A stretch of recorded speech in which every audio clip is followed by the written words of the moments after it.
But why do you think unmasking is so important? Why we can't just walk around and continue to mask? Ultimately, for a lot of us, the eventual goal is to build a life that doesn't require us to mask, Public, but I can't do that in public. What if I did? Okay, it's giving crackhead energy. That's what people outside looking in would look at me and be like, "Oh, she owns something. She tweaking something, very much something." Okay, or I mean, whatever else racist thing they can think of. People, nobody knows how when to check in with you because you're masking at yeah. one time. You look fine.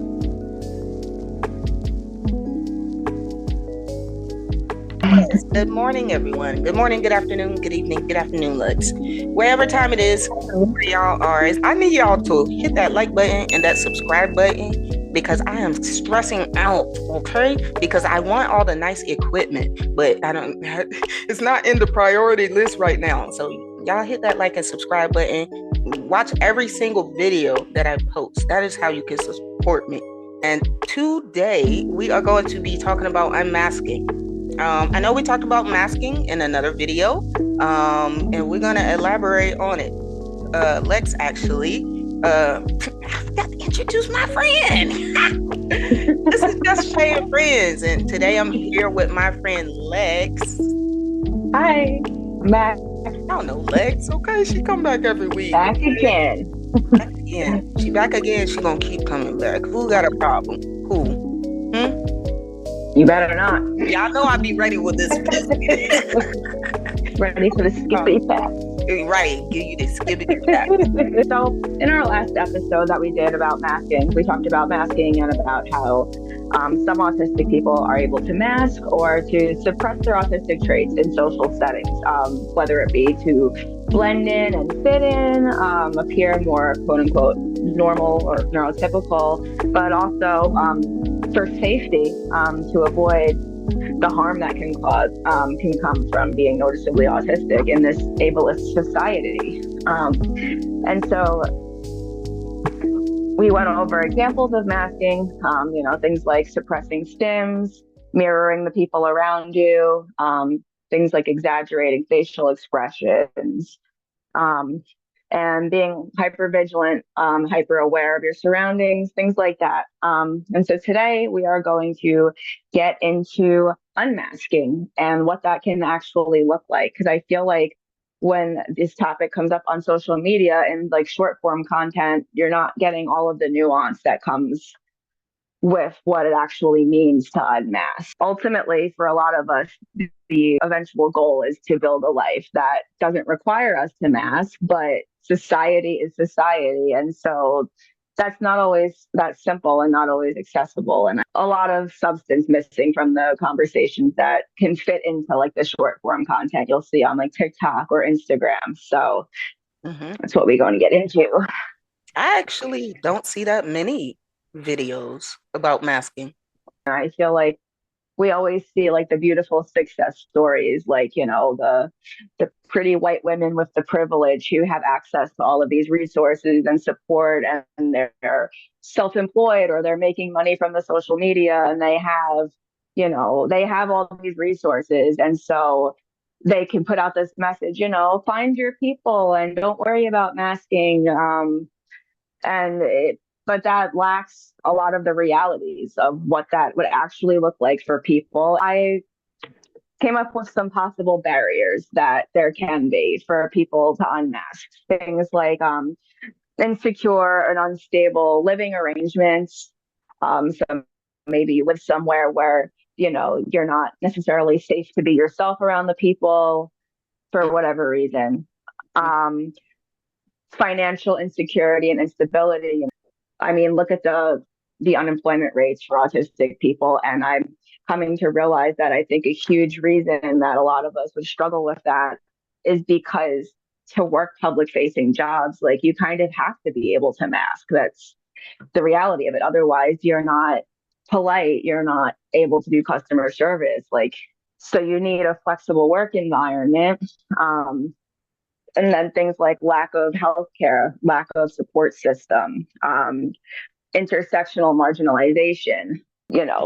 Things like race are very relevant there because things like when you consider, an unmasked autistic public meltdowns, for example.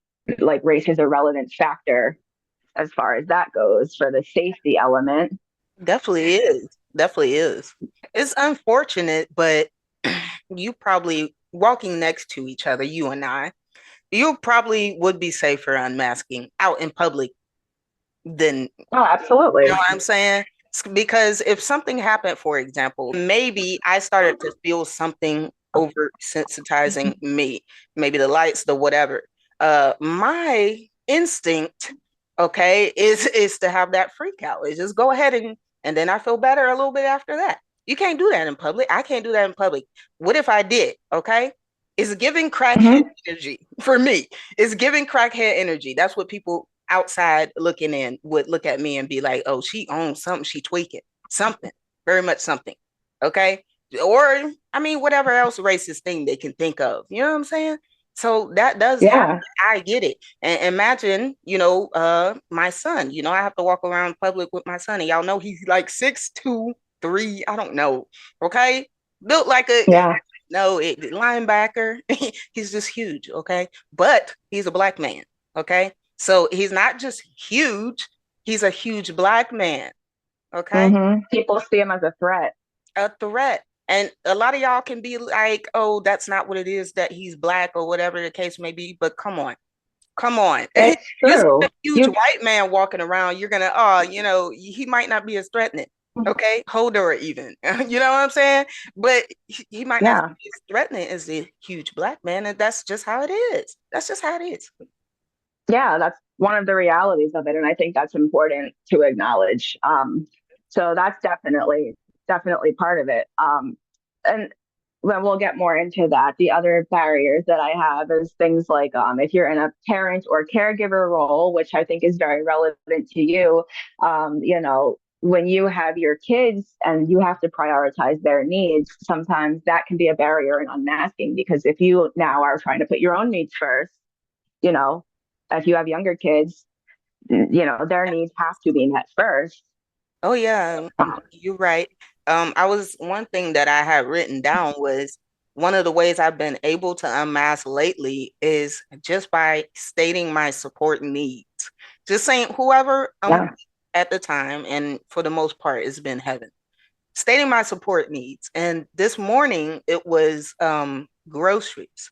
So shopping in general, as soon as it comes up to one or more decisions, it's hard for me, even though I know what I want. Mm-hmm.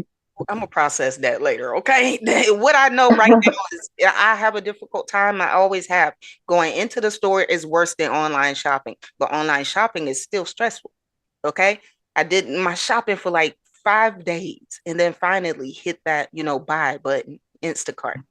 And then come this morning, everything starts to get replaced. I started freaking out and I don't know what to do. My daughter right away, because we had already had a talk about it the day before, she right away grabbed her phone and went into her Instacart app and started picking the replacements, being asking me questions. Okay, they don't have the chicken or whatever. Do you want to get something else? Giving me ideas.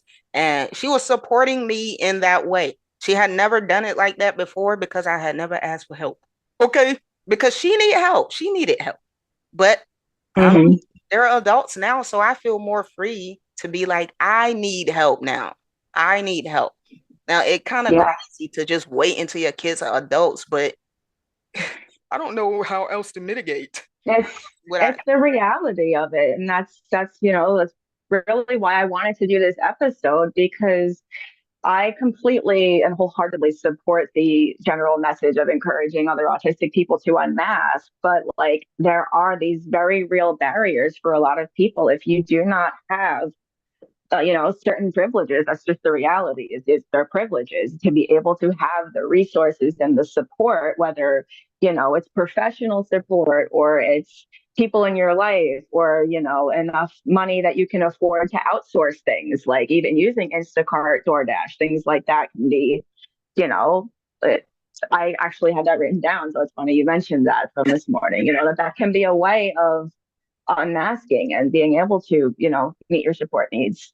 My mom used to do grocery shopping for, she did it for elderly people when I was a kid. She also did house cleaning, but she would go to the stores and take them to appointments and stuff. And Oh, I feel like having someone to do that can make such a huge difference. yeah, or at least just support me like heaven did. Just like, okay, Mm-hmm. about to do groceries now. Let's see what we can do.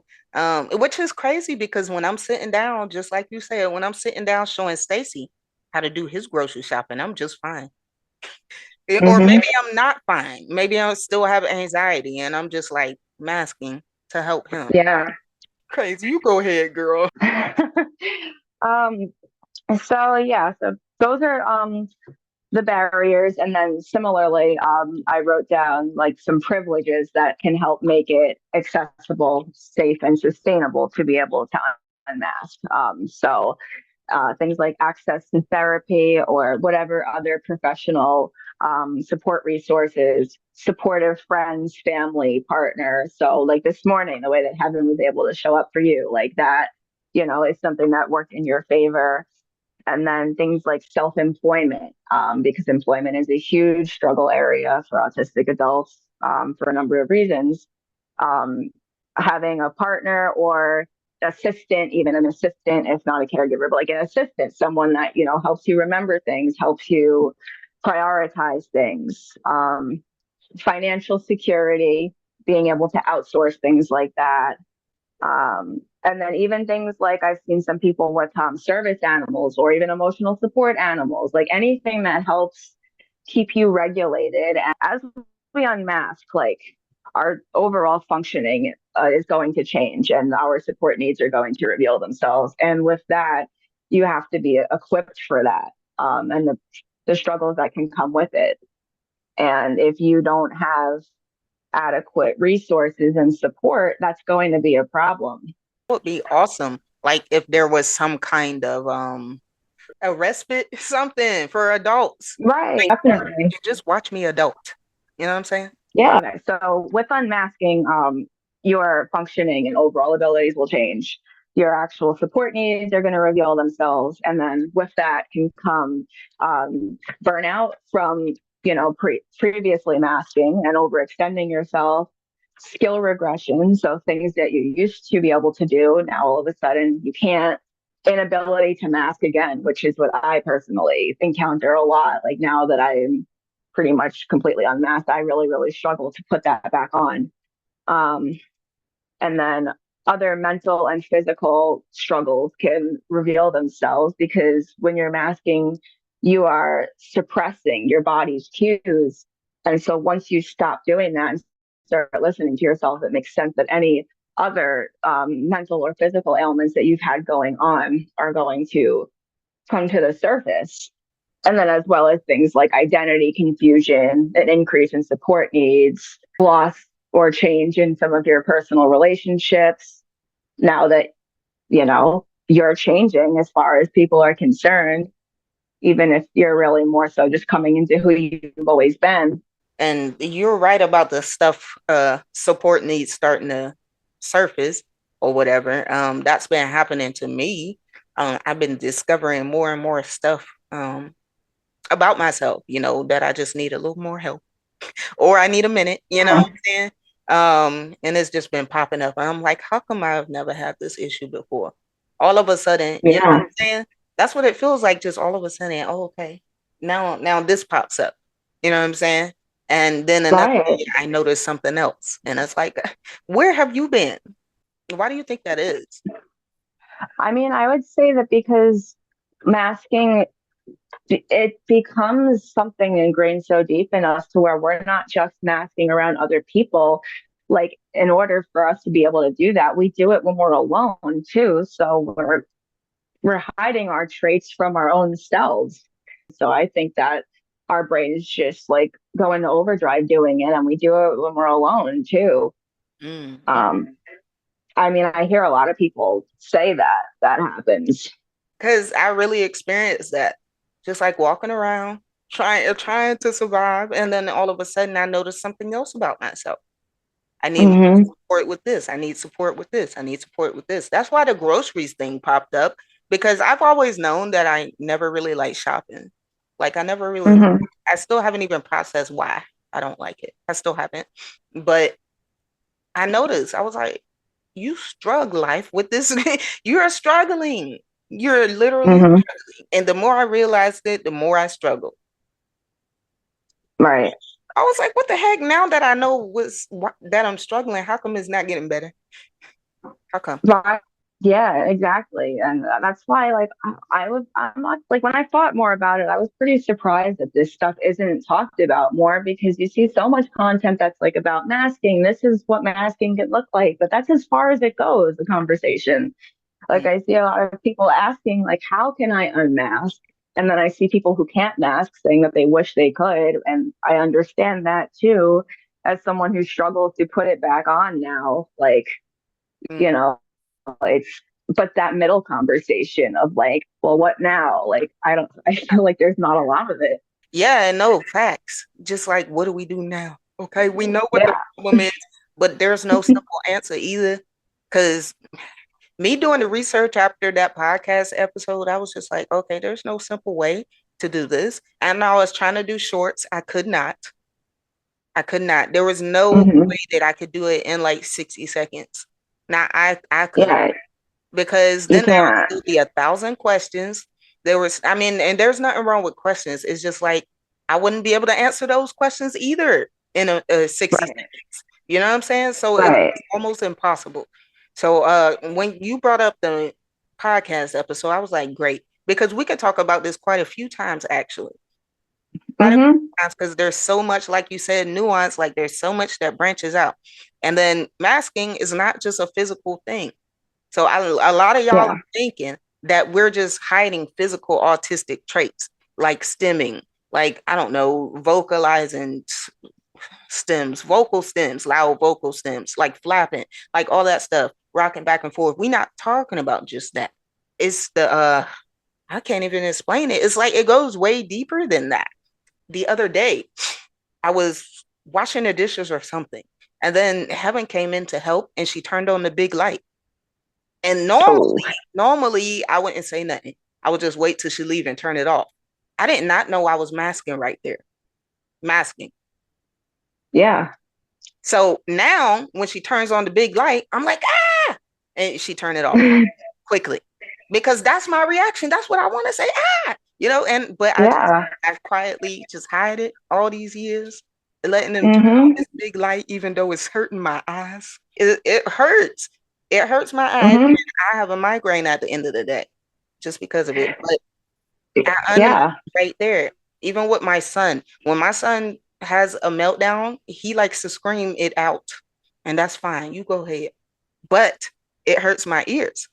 And all these Hmm. years, I've just, dealt with it. Y'all be seeing me in the videos. He, have his meltdown. I be chilling or I be listening to music, whatever. I just pretend like it's not bothering me. That's masking. Okay. Yeah. It does bother me. It bothers me actually a lot, to the point that afterwards I have a meltdown. Okay. But now, when my son, or even my daughter, sometimes she's not really a yeller, but when Stacy starts yelling, I quickly cover my ears. I go, ah, he took notice.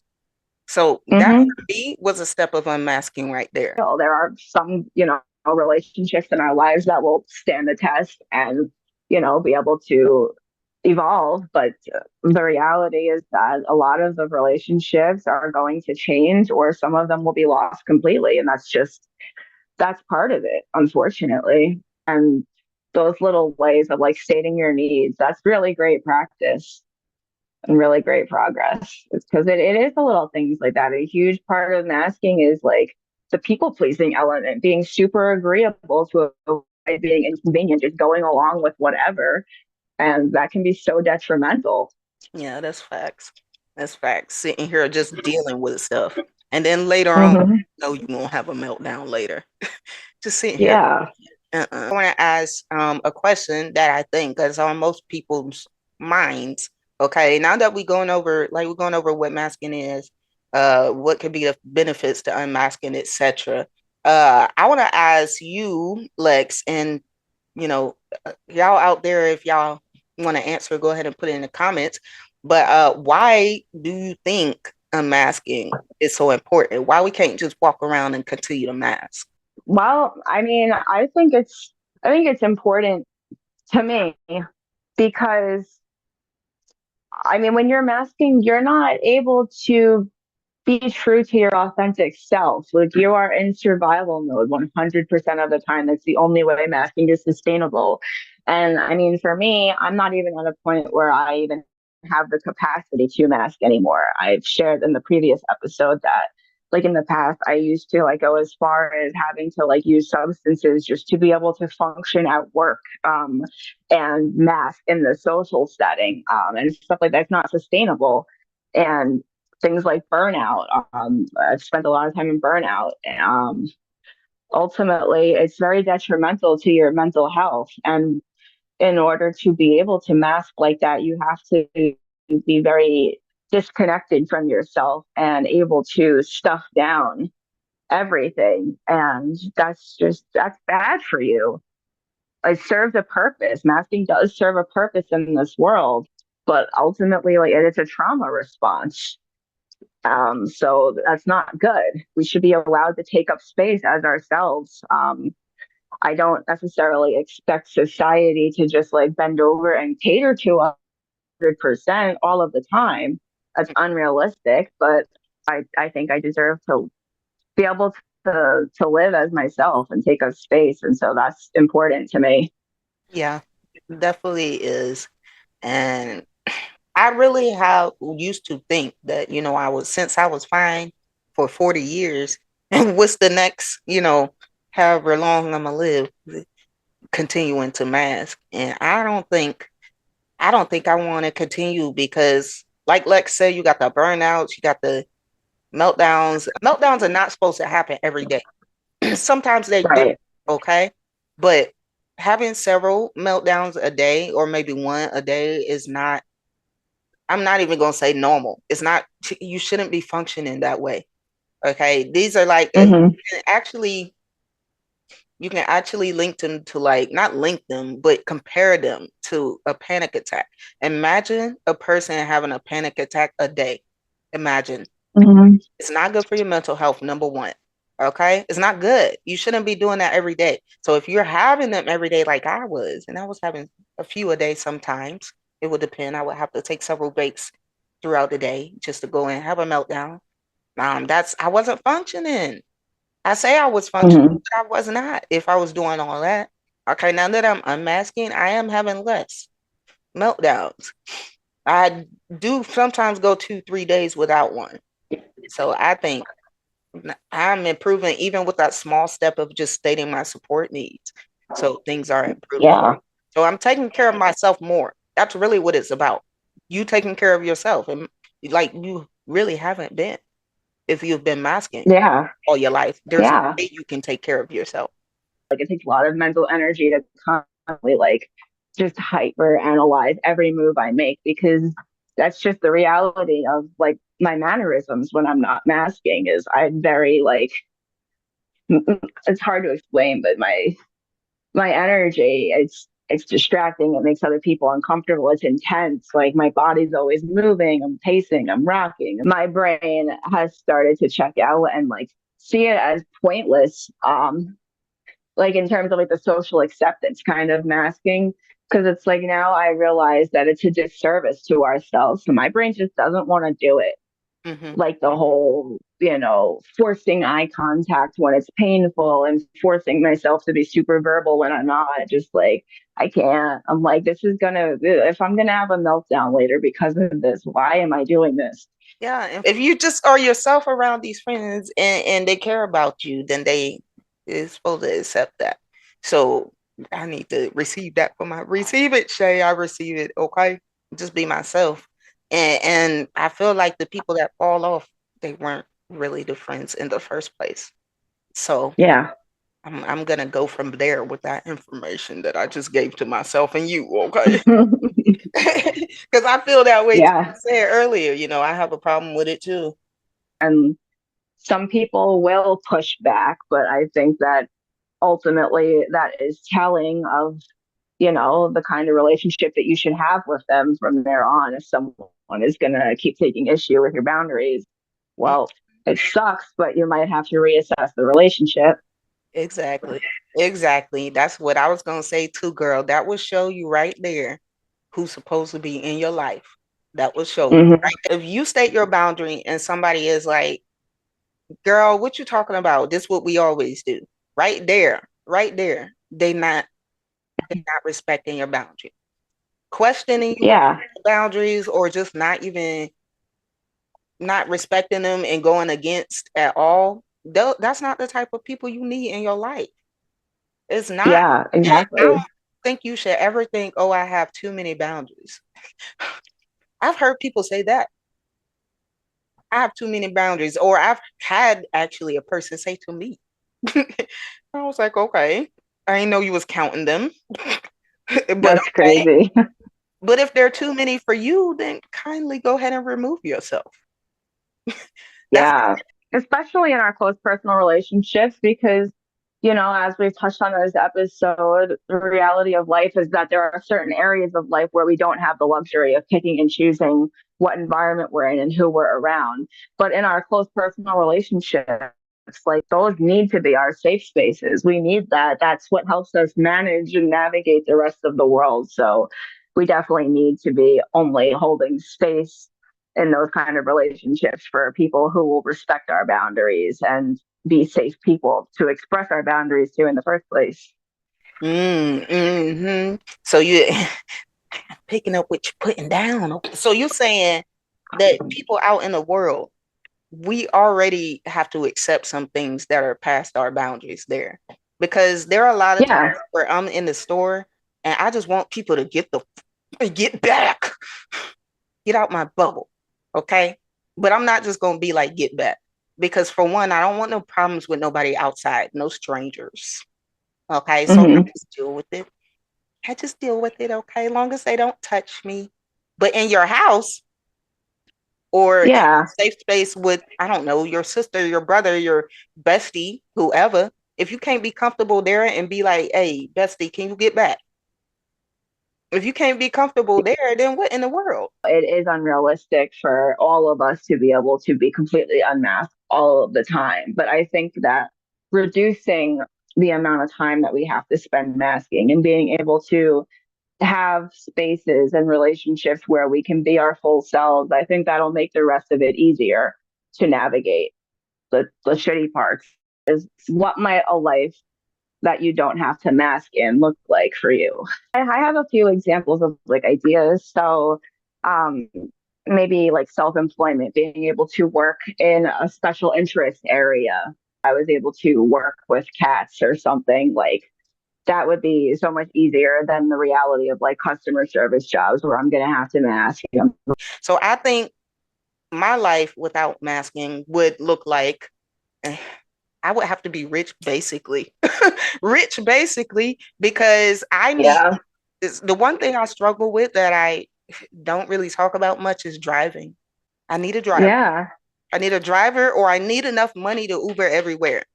If I'm rich, Right. I can hire an assistant. Okay. I would just need Mm-hmm. somebody to just, like we were talking about, body double or mirroring or whatever the case may be. Yeah. Somebody that I could text up and be like, hey, can you come over? Because I'm about to do my groceries. Or, hey, can you come over? I'm having a hard time with my routine today. Or, whatever. It's going to become much easier for your family members and stuff once you stop masking or start unmasking.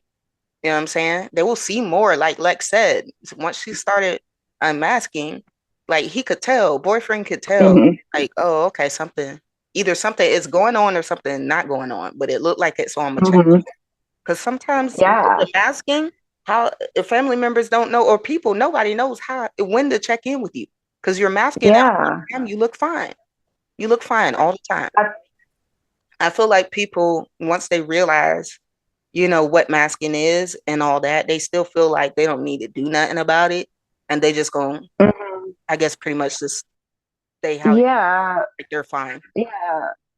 That's true because I feel like the way that a lot of people see it is they're like, okay, well, if you're capable of like suppressing your autistic traits, why don't you just keep doing that and not be autistic? It is stressful for the mind and body. Okay. It's Yeah. that's why we're ignoring Yeah. your support needs. Imagine you walking around ignoring your support needs. Like, let's say, for example, because I like to tie it down to something, I don't know, that everybody could understand. Okay. Let's say, for example, you broke your leg. Now you need either a cane or a crutch. But that's your support need, right? You need that to support you to walk. But you decide you don't want to use it because people make fun of you, etc. Okay? So you Hmm. put it down and you start walking around without the cane. What you think gonna happen? Right. What you think gonna And happen? all they could see is you forcing yourself to walk. They're not seeing that when you get home, you literally can't get out the bed because you just walked around with a broken leg. They're not seeing all that. Thank you. The after effect gets left behind. All you looking at is what you see. That's it. And it could No cause different. further injury too. Like look at all of the autoimmune stuff that pops up in autistic people, and the way that high masking people instead get like misdiagnosed with personality disorders and bipolar and this and that. Most of masking is not even intentionally done, and once it does become intentional, it becomes harder to do. But it's ultimately a trauma response. It's not like we actively decided, okay, well, I have these autistic traits, but I don't want to, so I'm going to try not to. It's like it's a very gradually built up. And like we've said, not even all of us are capable of it. You have to have low enough support needs that it's possible to even, you know, suppress them. But it's like a very gradual thing. Like we just get conditioned to realize that when we express our traits, we receive a negative response, and that response can even put us in danger. And so over time, we adapt and we just try to, subconsciously, we try to behave in whatever way is going to have the best outcome and keep us the safest. It's not like we're just deciding to like purposely like hide ourselves or lie. I feel like some people like get confused and think that we're being like intentionally dishonest when we're masking. It's not like that. My last bit of advice for anybody attempting to unmask, when we first started talking about it, I was overwhelmed. Okay. So you said something to me actually. You said it doesn't have to be all or nothing. Because I feel like that's how I feel. When I'm doing something, I gotta finish. And if I don't, now I'm stressed. I have to Mm-hmm. do it 100% or not at all. Okay. Yeah. But when you said it don't have to be all or nothing, that's when I started breaking things down into pieces. Okay. So, as Yeah. far as like my routine, for example, I want to clean my entire house all day long. I want to clean every room in my house. Okay. I don't have time for that. So I started just going and do whatever is on my mind to do it, put a timer for 10 minutes or 20 minutes or whatever. Mm-hmm. Okay. So I do a little bit of it. And then my Yeah. ADHD mind goes to something else because I know it's going to do it anyways. I'm sitting there forcing myself to do a task for an hour is crazy. So Yeah. put a timer. I say, well, how long do you think you can do this, Shay? And I'll be like, well, I'll tell you, Shay. I think I could do it for 20 minutes. So I put my timer. So in order to tie this into how you can unmask, I think the first step you could do like me and just take that small step of identifying your support needs and saying them now. You don't even have to say them to nobody else. You can just be like, I need extra help with etc. I need this. I need help with this. And once you start saying those things later on, you're going to figure out how you can get that help. You can, Cultivate your little safe spaces because, like we said in the episode, the reality of the rest of the world is that a lot of places are harsh and, not going to cater to us. But we can do our best to cultivate safe areas in whatever way is attainable and accessible to us. But, just little, like you said, it's small, little manageable steps. Just start small like that. And I would like to invite you guys to share anything that you have to say in relation to anything that we discussed in this episode, any of the questions that we asked, because I feel like there is still more to this conversation. yeah. Take And up space. Tell us how you feel, what you think, what you want to hear us talk about. I'll also drop my Instagram at underscore lucid circles underscore. I love talking about this stuff. We appreciate you guys coming. And like we said, feel free to be in these comments. If you need help, any of that, because I want to help you. I want to help y'all. And I know Lex does too. But thank you, Lex, for coming as always. Thanks for having me. Bye. Bye.